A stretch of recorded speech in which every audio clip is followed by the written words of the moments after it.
Today we have Robinson Burkey with us, who is the co-founder of the Wormhole Foundation. And there's a reason that there's not C-suite people, and maybe he'll talk about that. But thank you for being here, Robinson. Thanks for having me, Jacob. I'm super excited to be on the program today. Yeah, absolutely, brother. So for people that don't know you or what Wormhole is, could you give them kind of just a high level and maybe a little bit of background on yourself? Yeah, absolutely. So I've been in crypto professionally for about 5 years now. My kind of pill moment was actually when I was young. I bought an fake ID, as some people do when they're younger, and it was on this website. Maybe some of your audience remembers this website called ID Chief. And you could buy fake IDs, and I did it with Bitcoin. So that was the first time I ever touched it. However, in 2017, I started mining personally and built up some mining rigs, and it was actually mining Ethereum at the time when it was proof of work consensus. Obviously now it's proof of stakes. Many people are familiar with, but I've been in working in startups and different like growth go to market functions for the a little over a decade. Some failed, some were successful as things typically go, and I was at DoorDash for, about 4 years and finally kind of made the leap professionally. So I was at Jump Crypto where we actually incubated Wormhole. For those of you who aren't familiar, Jump Trading is a large hedge fund within the US, and they have, locations outside the US as well.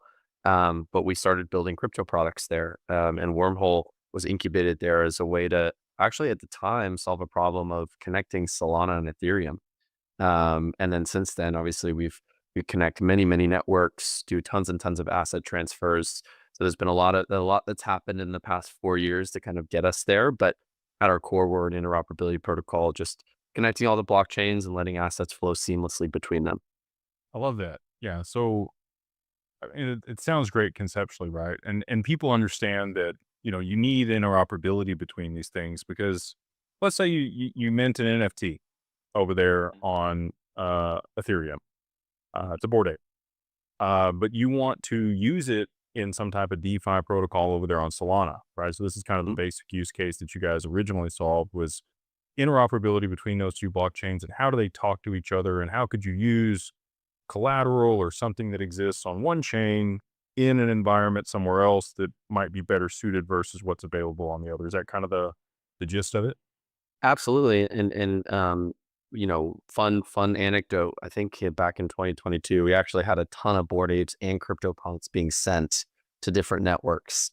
There was at one point, there was someone who had 50 punks and they even created a Twitter account for it and it made a whole thing of like punks on Solana. So that's effectively it. And sometimes I even like to zoom out a bit too and think about interoperability as a concept, but where we've seen it in other industries.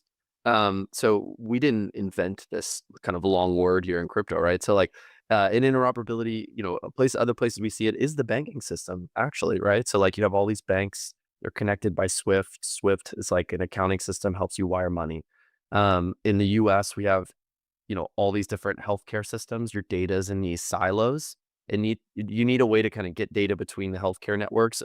A lot of health systems will use something like Epic, it's called, but like the ability to share patient information, we see it in, transportation with in cities and so on. And really all we've done is taken this concept and applied it to blockchains because originally, actually, when we first started out, a lot of people thought everything was going to be on one.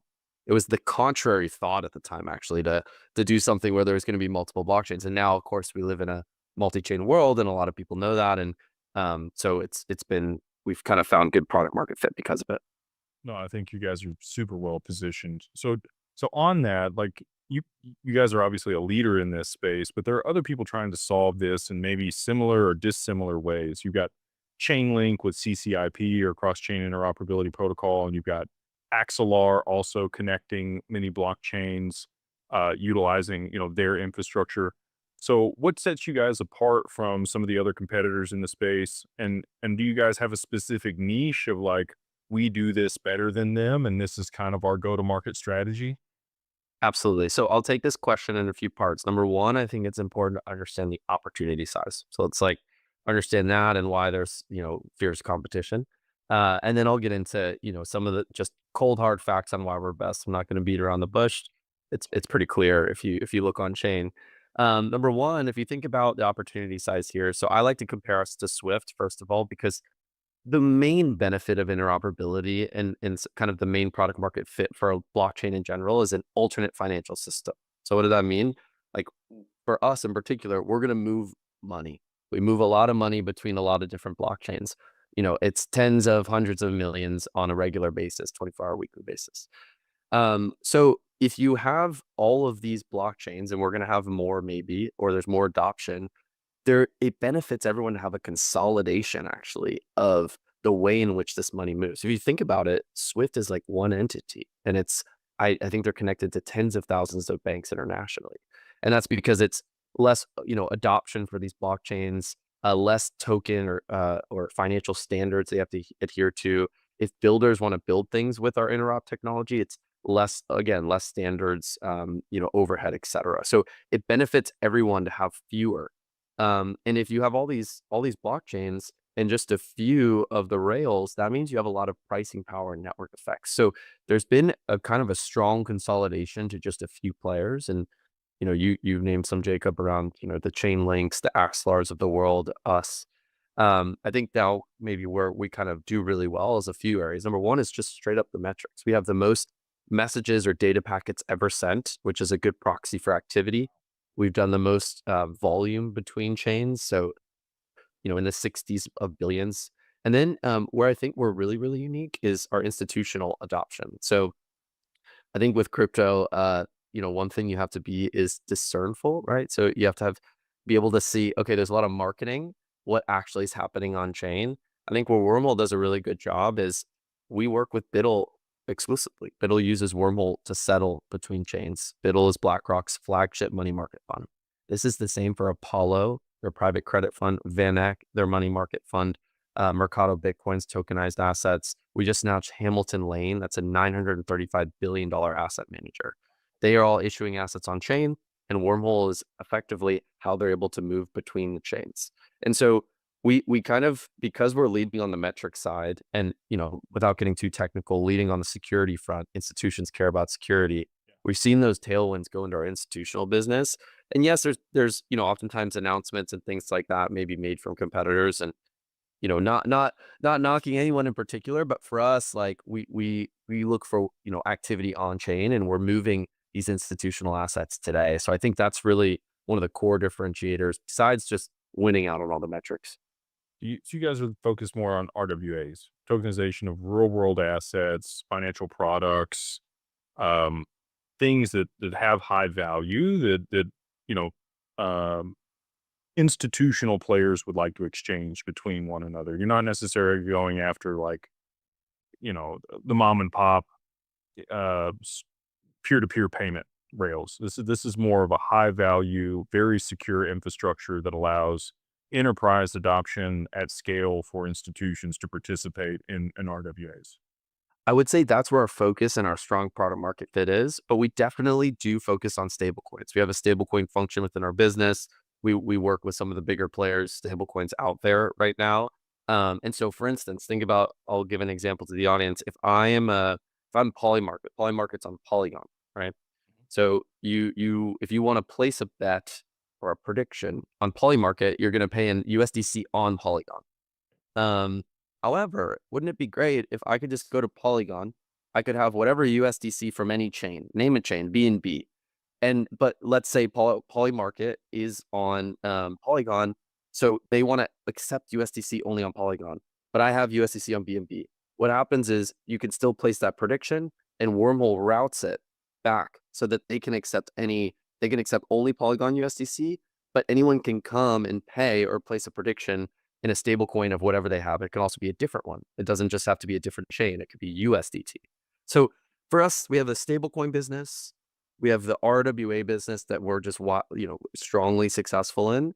And then there's the business that is kind of more permissionless, and a lot of the interop players are in, which is meme coins, right? Trump meme coin going cross chain with Wormhole, as an example. You have lots and lots of assets on chain, and they need to move between the chains. And we've made that largely permissionless, meaning anyone can come and do it. So we just, that part of the business is kind of almost runs itself in a way, because it's centralized, permissionless, and people, if they want to issue an asset on another chain, they can do that with Wormhole pretty easily with no code. No code. Oh, wow. So what actually settles the value in y'all's infrastructure? Do you have a token that is the Wormhole token that moves the value and settles that between counterparties?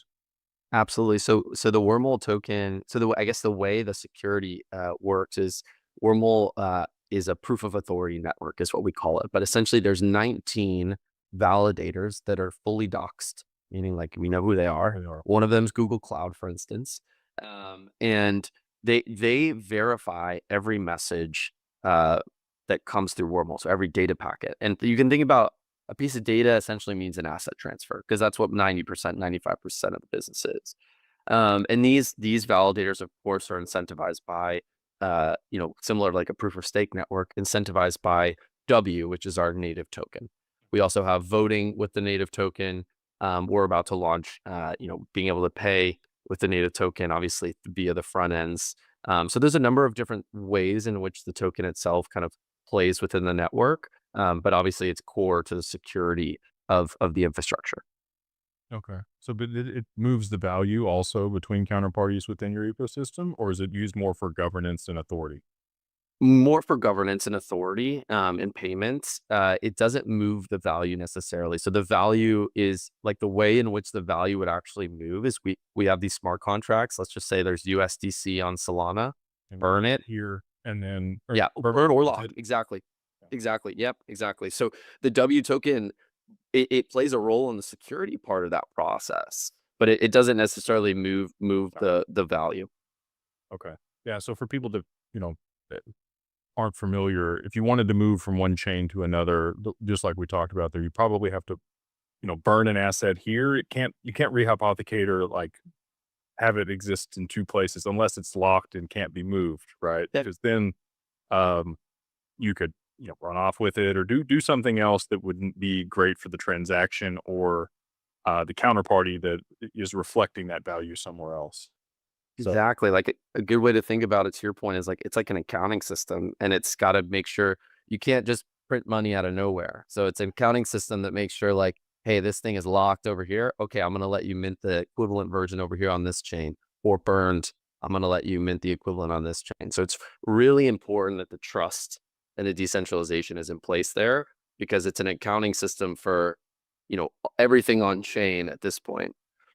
yeah, that's incredible. So like I mentioned, CCIP, are you guys an Oracle too, or is that a separate function from what you guys provide? So so CCIP, the way I would think about this is like Chainlink kind of has two core businesses, or maybe they would say three. I'm not speaking for them. But CCIP is their product that competes kind of within the asset layer that Wormhole is dominant in. They have an Oracle product that provides price feeds to DeFi protocols that, they're largely known for. CCIP is a product that came out with after that, isn't, this at the same, like, I would just say same adoption as their Oracle feeds. But the interesting thing about Wormhole, and a lot of people don't know this, is like asset transfer we're leading on, but a whole nother part of our business is actually powering oracles. So Oh, wow. Pyth, for if folks in the audience are familiar, or Redstone, these are probably within top 4 of the most successful oracles. Obviously, Chainlink's got a strong spot at the top, but Pyth and Redstone are right up there. So all of Pyth's infrastructure is powered by Wormhole. So the way Pyth works is they fork Solana. They have institutions. So think about like a Jane Street or something. Their whole business is based off having really, really good price data so they can trade against it fast. So what they do is they broadcast that data to the PythNet, which is the fork of Solana. We pick it up and we send it with Wormhole to all these different chains. And so this is happening, tens of thousands of price feed updates per day. And then we have the same, one of our customers again is Redstone. So they're not whole infrastructure is empowered by Wormhole, but a portion of it is. His whole infrastructure is. So I guess one of the differences is like we power Oracle price feeds. We don't have an Oracle price feed product ourselves, but we are really strong and known for kind of our asset transfer, which I think is kind of the main thing that most people will use or interact with anyway. No, it makes a lot of sense. So you partner with these other oracles that want to move the data packets and provide that pricing data inside of these financial products, and you guys route that to the counterparty to make sure it gets used in the smart contract the way it's supposed to. Exactly. Yep. Okay. No, that's really insightful. So what are you most excited about on the horizon here? Like, what are you guys working on that really gets you jazzed up? Yeah, yeah. No, I mean, there's always quite a bit. So for context, our team, we're a small but mighty team at Wormhole. We have just over 100 people working full time on the protocol. We are, launching new products all the time. We have a research org. We come from a high frequency trading firm, so a lot of what we do is pretty cutting edge and things that we put out. So there's a few products we're coming out with. We're working on different types of bridges that help provide yield potentially. We're working on faster and faster transactions always, right? We're coming from a world where, Ethereum finality takes 15 minutes, and that means that your bridge transfer takes 15 minutes. People want this, right? So we've gone from 15 minutes. Now we're around 6, and we're working on 1 second, 6 seconds, sorry, not 6 minutes, 6 seconds. We're working on 1. But I would say more broadly, we're really focused on stablecoin adoption. So getting as many stablecoins to use our rails as possible, which is important, especially for investors and those that want to get involved with the network. The Wormhole benefits from network effects. Sometimes I think about it like a Uber or a DoorDash, right? The more restaurants or the more drivers and more users that use it, the more it's like, sticky. And so for Wormhole too, the more assets, the more users, the more applications that use it, the more sticky and harder kind of to replace it becomes. And so we really want to become that standard. And then we're working on, a lot of things that drive value to W, right? W holders are an important part of the ecosystem. So we launched a staking program. We have staking utility. So to get access to some of our products as developers, you'll need to stake the asset, or get access to the network, you'll need to stake it. So we're rolling some of that out. And I think lastly, what I would say is beyond just a lot of product work and W related stuff, we've got some large integrations on the horizon. And no, we don't typically announce things until we have mainnet transactions happening. It's just kind of a thing we do. We like to try and be a little bit more intellectually honest on that front. And so we have big stablecoin partnerships coming out. We're going to continue beating the RWA or institutional drum. We've got some bigger banks that are actually going to be announced imminently within the next week or two. So there's always something going on in one of these buckets, whether it's product, whether it's token, whether it's partnerships. And so I'd say across all of those, we've got exciting stuff cooking, and it's hard to choose. Yeah. No, it sounds like a lot of fun all the time. I'm sure you some days you wake up and beat your head against a wall. Um, but you're excited to do it. Yes. That is. Yes. I mean, a lot of it is just like having I think this is for anyone starting something, is just having the kind of resiliency or relentlessness, if you to like problem, solve, problem solve, problem solve. Like it's just over and over. And so, I think we've gotten to a good point of hitting like the critical point of adoption and things like that. But now we've gone 0 to 1, and we're looking to go 1 to 10. Now is kind of how I would best describe it. Fantastic. So you have this token, right? But Yeah. you mentioned, you're part of the foundation. You guys are a nonprofit and you guys make grants to people that are developing on the network. Is there a for-profit component to your business, or look to expand in that direction? So maybe, there's some type of exit. A lot of people that start a business want to have a liquidity event at some point. So what does that look like for you guys? Yeah, so for us, we're actually very much so. I'm gonna be careful how I say this. First off, is we fully plan on being as decentralized as possible. However, I've been in the industry for a while, and I've seen what max decentralization can do to a protocol. Meaning, you get in this quagmire of decision making, things slow down, you aren't as competitive within your category, and seeing that and knowing where Wormhole needs to go and knowing how competitive our space is and how big the prize is, I want to make sure we have decentralized decision making, but at the same time, I want to make sure we're not like losing our edge, right? And so, why I say that and what that means is that we don't intend to necessarily kind of go through any sort of exit or anything like that. I mean, you never know.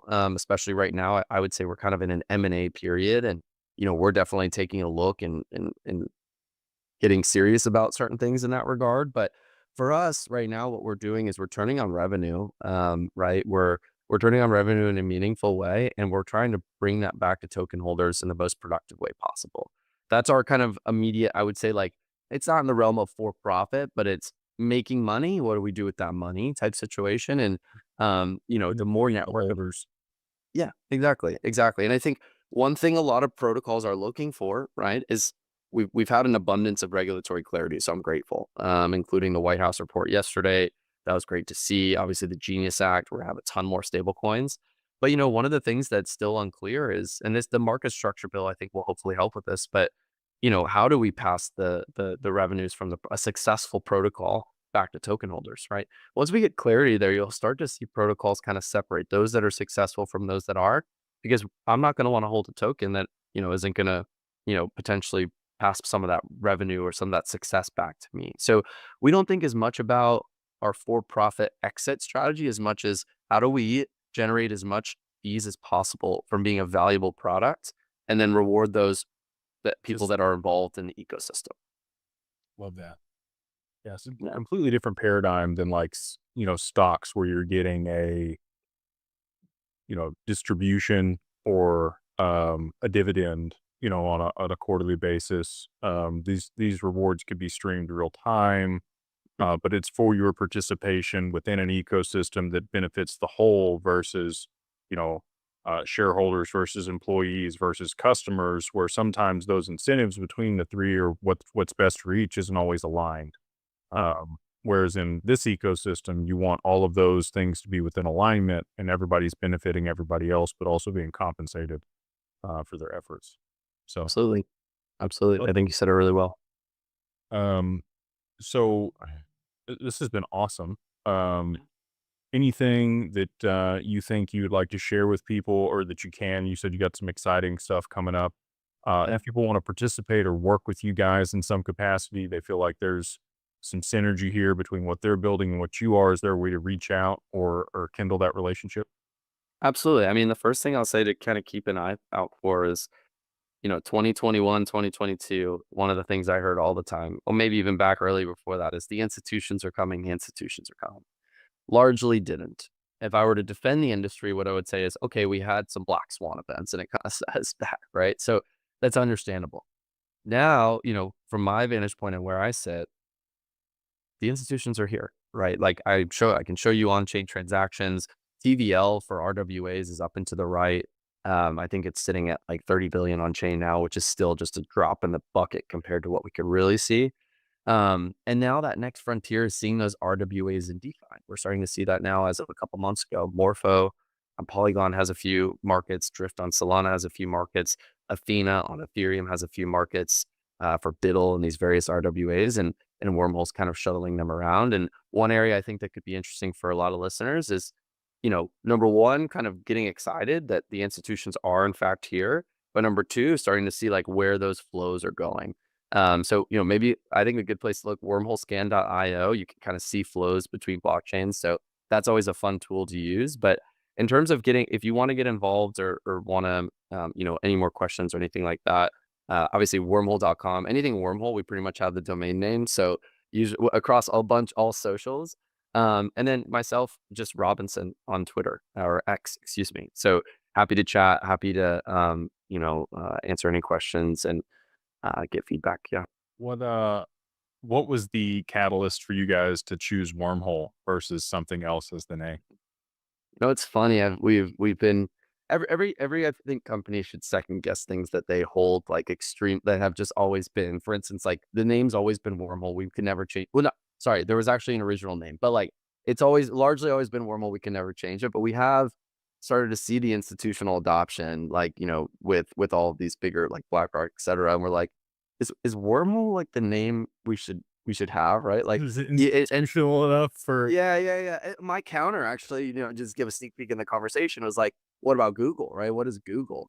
And then the counter to that was like, Google's a name that doesn't have worm in it. And I was like, fair, fair. So, I mean, I think when we were thinking back, so just to give some context, like originally the name was Certus One, but we quickly named it to Wormhole. And the idea is for those people who aren't familiar, and I thought a lot of people knew this, but I've come to learn that's not the case. Wormhole is not a worm in a hole or not a hole for a worm. It's this concept in physics. Most people probably know a black hole. The idea behind a wormhole is actually in physics or sci-fi movies. Uh, you know, it's this idea that you could travel through time, right? So you could go in one side and come out the other. And I think if you think about what Wormhole's ultimately doing, especially at the time when we launched, you were doing something that was formally or prior to that, impossible, right? It was kind of like, how do you send an asset from Ethereum to Solana? And so you just kind of send it through almost like this thing, and it comes out on the other side. So the name itself, it works quite well, and at least for the original purpose. But I'd be remiss if I didn't say we have kind of thought, is this the best for the future? Rebrands can always happen. Facebook to Meta, like, I guess they kind of still have both. So we're thinking a lot about it. I would say one thing too, as I'm talking about this, Jacob, is the other flagship products that we have. That's a big important brand is Portal. So portalbridge.com is how you access a lot of the assets that flow across Wormhole. So that's just another thing for those that want to use the product or test it or anything like that. Portalbridge.com is like what you can get your hands on as a user. Wormhole is more of a B2B product. So it's, what developers would use to connect all these chains. Yeah.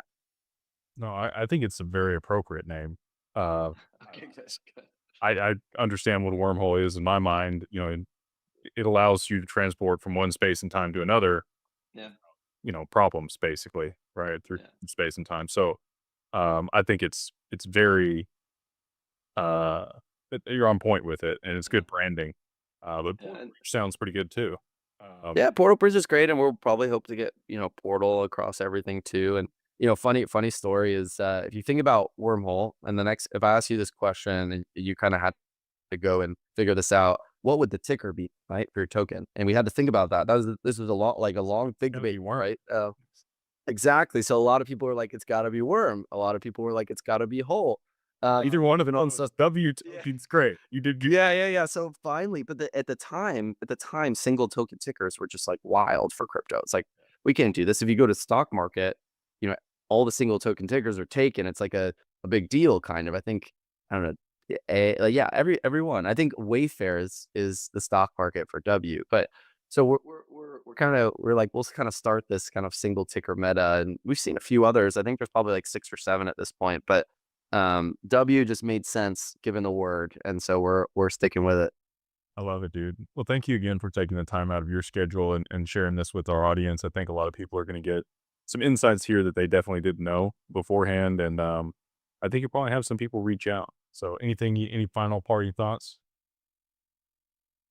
It's going to be an exciting rest of the year, so buckle up. Let's go. Yeah. Appreciate you guys. Thanks for watching, and we'll see you on the next one.